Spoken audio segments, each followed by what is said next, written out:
2학년 세계사 10번째 시간입니다. 오늘 배우게 될 나라는 로마입니다. 로마는 약 1000년의 역사를 지니고 있는 나라인데요. 로마의 건국부터 멸망까지 인류가 체험했었던 모든 역사적 경험이 다 녹여져 있는 제국이라고도 볼 수 있습니다. 오늘은 로마의 첫 출발점이라고 할 수 있는 공화정의 내용을 살펴보도록 하겠습니다. 우리가 2시간에 걸쳐서 배우게 될 로마에 대한 내용입니다.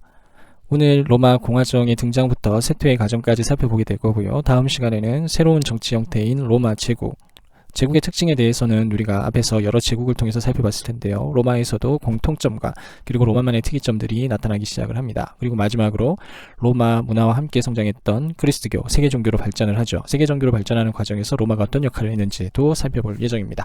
자, 그러면 로마 공화정에 대한 핵심 키워드들을 잠깐 살펴보도록 하겠습니다. 첫 번째 키워드는 공화정이죠.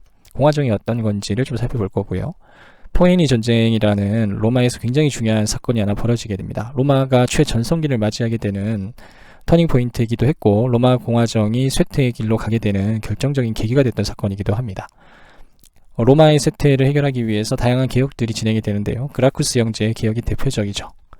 그리고 제정으로 넘어가게 됩니다. 공화정이 무너지게 되고 황제가 등장을 하게 되죠. 제정은 로마의 평화라는 아주 훌륭한 번영의 시기를 누리기는 한데요. 역사라는 것은 항상 번영과 평화의 시기만 있지는 않죠. 점점 로마 역시 쇠락해 갑니다. 쇠락해가는 과정에서 마지막 개혁이 진행이 되지만 멸망의 길을 막지는 못했죠. 로마의 멸망 과정까지 살펴볼 예정입니다. 로마를 건설하였습니다. 왕정 체제로 출발한 로마는 기원전 6세기 말 귀족들이 왕을 몰아내고 공화정을 수립합니다. 로마 공화정은 귀족으로 구성된 원로원과 집정관, 다양한 민회들로 이루어진 정치 체계였습니다. 공화정 초기의 정치의 실권은 귀족에게 있었습니다. 한편 상공업의 발달로 부유해진 평민은 중장보병으로 이탈리아 반도 정복 전쟁에 참여하였습니다. 평민들은 자신의 군사적 역할이 커지자 정치적 권리를 요구하였고, 결국 귀족과 평민 사이에 신분투쟁이 벌어졌습니다. 신분투쟁에서 귀족은 평민의 요구를 점진적으로 받아들여 호민관직과 평민회를 설치하고 12표법을 제정하였습니다. 또한 리키니우스 법으로 집정관 중 1위는 평민에서 선출하였고, 호르텐시우스 법으로 평민회의 결의가 법적 구속력을 갖게 되었습니다. 이로써 로마 공화정에서 평민은 형식적으로는 귀족과 동등한 권리를 누렸습니다. 로마는 정치적 안정 속에서 대외 팽창도 이루었습니다. 기원전 3세기 전반에 이탈리아 반도를 통일한 후 카르타고와 3차에 걸친 포에니 전쟁에서 승리하여 서지중해를 차지하였습니다. 이후 마케도니아와 그리스를 정복하고 아나톨리아까지 세력을 넓혔습니다. 하지만 대외 팽창으로 사회 내부에 큰 변화가 발생하였습니다. 로마 공화정에 대해서 살펴보도록 하겠습니다. 공화정이라고 하는 것은 레스퍼블리카라고 해서 다수에 의해서 결정되어지는 시스템이라고 할 수 있습니다. 다수에 의해서 결정되어진다라는 것은 한 명에 의해서 결정이 내려지는 왕국과는 좀 다른 모습일 겁니다. 다수의 사람들이 의견을 나눌 수 있는 의사소통의 공간이 필요하겠죠. 그러한 공간들 속에서 합의된 내용들이 국가 운영의 원칙이 되는 시스템. 우리 사회도 공화정의 모습을 띠고 있죠. 그 공화정의 원초적인 모습, 최초의 모습들이 로마에서 나타난다는 점에서 의미가 있습니다. 로마 공화정의 모습은 기원전 6세기 말 처음 등장하기 시작을 하고요. 원로원과 집정관, 민회로 구성이 되어져 있습니다. 원로원은 부족의 장들의 모임이라고 볼 수 있는데요. 조금 더 발전하게 되면 실제로 로마 공화정을 운영했었던 주요한 핵심 인물들이 은퇴하고 나서 국가의 중대사에 대해서 자문하는 그 사회의 고위층, 엘리트들 그룹이라고 볼 수 있습니다. 집정관은 행정을 직접 담당하는 사람들이고요. 군사를 담당하는 사람들이기도 하죠. 현직이라고 보시면 됩니다. 원로원들은 현직에서 물러나서 조언을 하는 그룹이라고 본다면, 집정관은 현직에 있는 실질적인 정책 담당자라고 보시면 됩니다. 우리나라로 보면 대통령이나 각부의 장관들이라고 볼 수 있고요. 민회는 집정관들이 정책을 수행하기 위해서는 시민들의 의사결정에 의해서 합의된 내용들이 법으로 정해져야 되겠죠. 바로 그러한 것들을 마련하는 다수에 의한 의결기구가 민회라고 볼 수 있습니다. 민회는 지금 우리나라로 치면 국회라고 볼 수 있죠. 민회에 누구까지 참여할 수 있는가가 로마 발전에 굉장히 중요한 추였었는데요. 그 내용을 좀 살펴보도록 하겠습니다. 민회에 평민들의 참여가 점점 더 확대됩니다. 평민들의 사회적 역할이 커졌다는 걸 의미하고요. 특히 국방의 역할, 군사적 역할이 굉장히 커집니다. 군사적 역할을 하기 위해서는 개인의 경제적 기반이 탄탄해야 되는데요. 평민들의 경제적 기반이 성장하고 탄탄해졌다는 걸 의미하는 것이기도 합니다. 평민들의 참여가 확대되면서 평민회가 구성이 되고요. 평민의 대표자가 주요한 의사결정과 정책 과정에서 견제 능력을 가지는 존재로 등장하게 되는데 이들을 호민관이라고 부릅니다. 로마는 신분 투쟁을 통해서 평민의 권한을 확대시켜 나가는데요. 그 정점에 있는 것이 호민관입니다. 대체적으로 평민들을 위한 정책의 최선두에 서 있었던 사람들이 호민관이고요. 호민관은 반드시 평민에 의해서 선출되었다고 볼 수 있습니다. 로마는 앞에서 이야기했던 원로원 그리고 민회, 집정관의 세력 균형에 의해서 운영되는 시스템이었고요. 상호 간의 견제가 잘 이루어질 때 로마는 전성기를 맞이하고 한 축이라도 무너지게 되면 로마는 쇠퇴의 길로 접어들게 되었던 겁니다. 교과서 내용을 통해서 다시 한번 정리해 보도록 하겠습니다. 로마 공화정은 세 개의 기관으로 나뉘어져 있고 이들의 상호 견제 속에서 잘 유지됐다라고 이야기를 했는데요. 첫 번째가 전현직 정무관들의 모임이라 할 수 있는 원로원입니다. 귀족들의 모임이라고 볼 수 있고요. 현직에서 물러난 고위 관료들의 모임이라고 볼 수 있습니다. 그리고 이들은 주요 의사결정에 있어서 중요한 자문 역할을 하게 되는 것이죠. 그리고 이들의 자문 그리고 민의 의사결정에 따라서 움직이는 집정관들이 있습니다. 집정관들은 실제로 정책을 입안하고 운영하는 지금으로 치면 대통령이나 각부의 행정관이라고 볼 수 있습니다. 그리고 이들이 행정과 군사를 담당할 때 그 토대가 될 수 있는 법률을 만드는 민회, 의사결정이 이루어지는 곳이죠. 그곳이 바로 민회라는 곳이었고요. 민회에서 평민의 대표인 호민관을 선출하게 되죠. 요 관계 잘 기억을 해둡니다.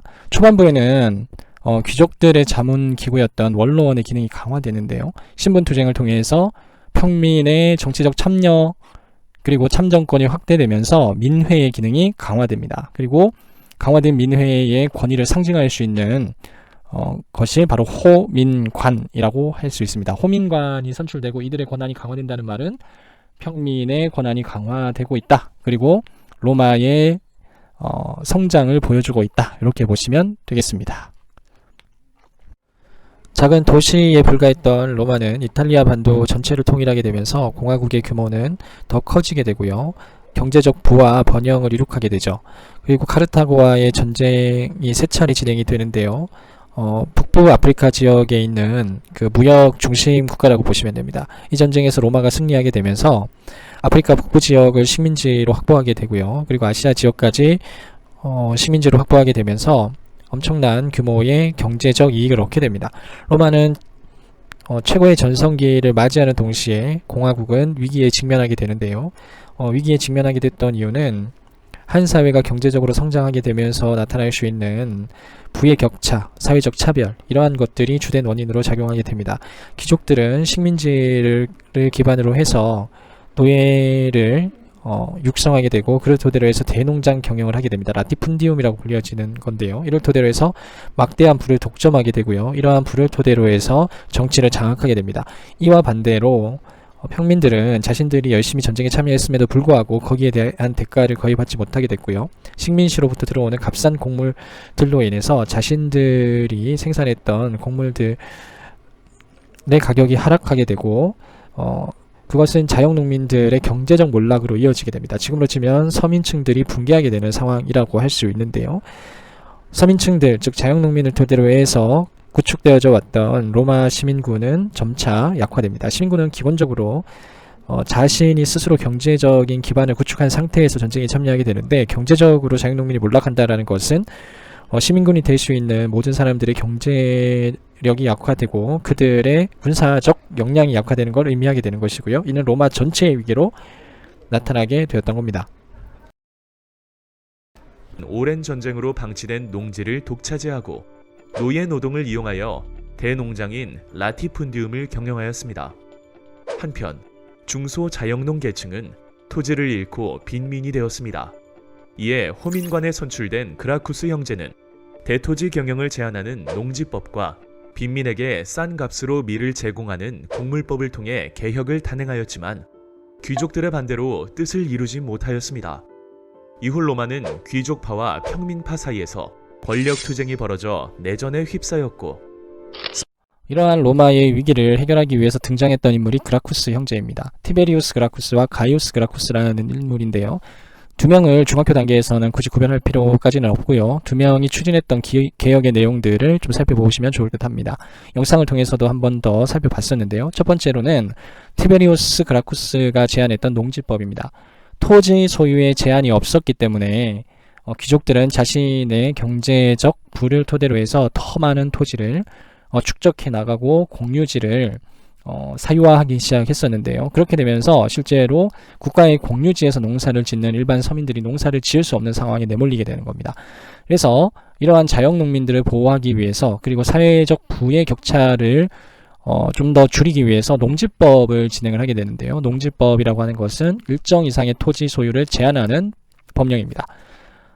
티베리우스 그라쿠스는 호민간의 자격으로 이 개혁을 추진을 하지만 원로원에 있었던 귀족들 그리고 그 사회의 핵심 기득권층들의 반발에 의해서 암살당하면서 실패로 끝이 나게 됐는데요. 그 뒤에 등장했던 인물이 동생인 가이우스 그라쿠스입니다. 가이우스 그라쿠스 역시 농지법을 통해서 토지 소유의 제한 정책, 형의 정책을 이어갔고요. 더불어서 당시 시간이 좀 지나면서 자영농민들이 공급하던 쌀과 경쟁하기 위해서 처음 가격을 상당히 낮추죠. 그 과정에서 자영농민이 몰락하고 나면 대지주들은 다시 가격을 급상승시킵니다. 곡물 가격이 급상승하게 되면서 서민들의 경우 곡물은 그 생필품이죠. 생필품을 구입하기 힘든 식량난에 허덕이게 되는데요. 서민들을 보호하기 위해서 그라쿠스는 가격을 안정화시키는 정책을 펼칩니다. 국가에서 곡식을 사들여서 그 가격 자체를 좀 인하시켜서 귀족들의 이익을 반감하고 서민들의 실생활을 좀 안정화시키는 정책이었다고 볼 수 있습니다. 농지법과 곡물법 잘 기억을 해두시고요. 시민들과 서민들을 위한 정책이었지만 귀족들의 반발에 의해서 결국 실패로 끝이 났다라는 거. 하지만 나름대로 개혁으로서의 의미 그리고 이들이 추진하려고 했었던 개혁을 계승하는 사람들이 역사 속에 많이 등장을 하죠. 그런 의미에서 굉장히 중요한 교훈이 될 수 있는 사건이었다라고 볼 수 있습니다. 시험에도 당연히 자주 나오겠죠. 그라쿠스 형제의 개혁은 실패로 끝이 납니다. 그라쿠스 형제는 서민의 편에서 서민들을 위한 정책을 펼쳐 나가지만 귀족들은 자신의 이익을 지켜내기 위해서 이들의 개혁에 극렬히 반대하게 되죠. 그라쿠스 형제의 개혁의 실패 이후에 평민파와 귀족파들은 정당으로 나뉘어서 치열한 정쟁을 벌이게 되는데요. 갈등이 매우 심해지게 됩니다. 심지어 내전까지 발생하게 되는데 이러한 내전 과정에서 군사적인 능력을 지닌 인물들이 등장하게 됩니다. 여기 보시면 마리우스라는 인물 등장을 하죠. 그리고 카이사르라는 인물들이 등장하게 됩니다. 구체적인 개혁 내용은 중학교 단계에서는 기억할 필요성까지는 없고요. 우리 교과서에서도 따로 나오지는 않죠. 중요한 건 군인들이 정치에 개입하게 되면서 로마가 공화정의 질서로부터 제정의 질서로 넘어가는 결정적인 계기가 된다는 거고요. 카이사르라는 인물에 좀 집중을 해보시면 이 인물은 로마의 공화정 최후의 카리스마 있는 정치가이긴 했었는데요. 대중들의 지지도 많이 받고 있었던 인물이기는 하지만 다수에 의해서 상호 견제에 의해서 합의로 이루어지는 정치 시스템을 무력화시켰다는 점에서 비판받고 있는 인물이기도 하고요. 결국 카이사르의 독재화된 시스템이 카이사르 사후에 옥타비아누스라는 사람의 등장으로 이어지게 되면서 제국이 탄생하게 되는 결정적인 이유로 작용하게 된다는 것까지 기억해 두시면 되겠습니다. 정치가가 등장하여 삼두 정치를 펼치며 권력을 잡게 됩니다. 갈리아를 정복하고 세력을 키워 제1차 삼두 정치를 주도한 카이사르는 여러 개혁을 펼쳤지만 그가 왕이 되어 전제 정치를 할 것을 두려워한 반대파에 의해 암살당합니다. 제2차 삼두 정치를 주도한 옥타비아누스는 이집트의 클레오파트라와 연합한 안토니우스를 악티움 해전에서 격파하여 로마의 지배권을 장악하였습니다. 옥타비아누스는 로마의 군대와 재정을 장악하고 혼란을 수습하였습니다. 이에 원로원은 옥타비아누스에게 아우구스투스라는 칭호를 부여하였습니다. 교과서를 통해서 다시 한번 내용 정리해 보도록 하겠습니다. 이탈리아 반도를 통일하면서 작은 도시였던 로마는 굉장히 큰 도시로 성장하게 되죠. 포에니 전쟁이 결정적인 터닝 포인트가 되는데요. 아프리카 지역과 아시아 지역을 식민지로 삼게 되었던 겁니다. 정복전쟁에서 승리했던 로마는 번영하게 되는데 사회 내부에 문제가 발생하게 되죠. 귀족들은 막대한 공유지와 노예를 토대로 해서 라티푼디움이라는 대농장을 경영하게 되고 부를 독점하게 되고요. 이에 반해서 평민들은 참전에 대한 보상도 제대로 하지 못했고, 또한 값싼 곡물이 들어와서 자영농민들, 지금으로 치면 자영업자들이죠. 이들이 몰락하게 되면서 로마는 큰 위기에 직면하게 됩니다. 로마는 자영농민이 몰락하게 됐고 그들을 토대로 해서 유지됐던 시민군이 약화가 되죠. 이 문제를 해결해야 됐던 상황에서 개혁가 그라쿠스 형제가 등장을 합니다. 그라쿠스 형제는 곡물법과 농지법을 제정해서 개혁을 진행을 하게 됩니다. 농지법은 토지 소유를 제한하는 법이었고요. 곡물법은 국가가 곡물 가격을 안정화시키기 위해서 개입하는 정책이라고 볼 수 있습니다. 하지만 이들은 원로원 중심으로 한 귀족들의 반대, 귀족들은 이런 정책 싫어했겠죠. 반대 속에서 암살당하게 되면서 개혁이 실패로 끝이 나고 공화정은 내전이라는 굉장히 암울한 상황으로 휘말리게 됩니다. 평민파와 귀족파라고 불려지는 두 개의 정당이 치열하게 다투게 되고요. 군인들이 등장을 하면서 내전으로까지 발전하게 됩니다. 이때 카이사르라는 인물이 등장하게 되는데요. 굉장히 카리스마 있고 결단력도 있고 역사적으로 중요한 인물이긴 한데 이 인물에 대한 평가는 상당히 갈라지게 됩니다. 매우 훌륭한 정치가였다라고 평가하기도 하지만 로마의 합의에 의해서 운영되었던, 그리고 상호 견제에 의해서 운영되었던 공화국의 기본 질서를 무너뜨렸다는 점에서 그는 비판받고 있는 인물이기도 합니다. 그의 독재는 결국 암살에 의해서 종료가 되는데요. 그의 제자였던 브루투스라는 인물이 카이사르를 암살하죠. 공화국을 지키겠다는 명분이었던 것 같습니다. 그리고 그 뒤 그의 후예들 혹은 그 부하들이죠. 이들에 의해서 또 한 번 내전에 돌입하게 되는데요. 이걸 마무리하고 승리했던 인물이 옥타비아누스입니다. 우리가 앞으로 보게 될 로마 제국의 핵심 인물 옥타비아누스에 대해서 다음 시간에 배워보도록 하겠습니다.